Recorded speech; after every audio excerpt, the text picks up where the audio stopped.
Tel Aviv மீது சரமாரி ஏவுகணை தாக்குதல். ஹிஸ்புல்லா பதிலடியால் மிரண்டு போன இஸ்ரேல்.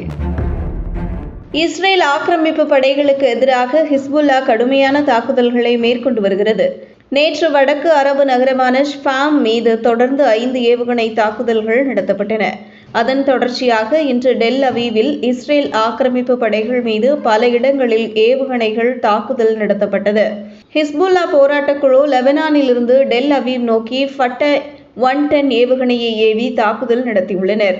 இந்த தாக்குதலில் ஏராளமானோர் காயமடைந்திருப்பதாகவும் குறைந்தது 2 உயிரிழந்திருக்கக்கூடும் என்றும் முதற்கட்ட தகவல்கள் வெளியாகியுள்ளன. போரை நிறுத்துவது தொடர்பான பேச்சுவார்த்தையில் இஸ்ரேல் புது கோரிக்கைகளை முன்வைப்பதோடு ஹிஸ்புல்லாவின் கோரிக்கையை நிராகரித்த வண்ணம் இருப்பதாக கூறப்படுகிறது. இதனால் காசா இஸ்ரேல் போர் தீவிரமடைந்துள்ளது.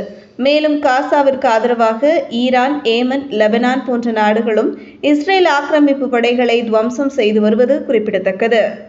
இந்த வீடியோவை உங்களுக்கு வழங்கியது www.aliaonlinestore.com. இந்த இணையதளத்தில் நீங்கள் ட்ரை ஃப்ரூட்ஸ், நட்ஸ், அதே மாதிரி குழந்தைகளுக்கு தேவையான டாய்ஸ் உள்ளிட்ட பல பொருட்களை நீங்கள் வாங்கிக்கலாம்.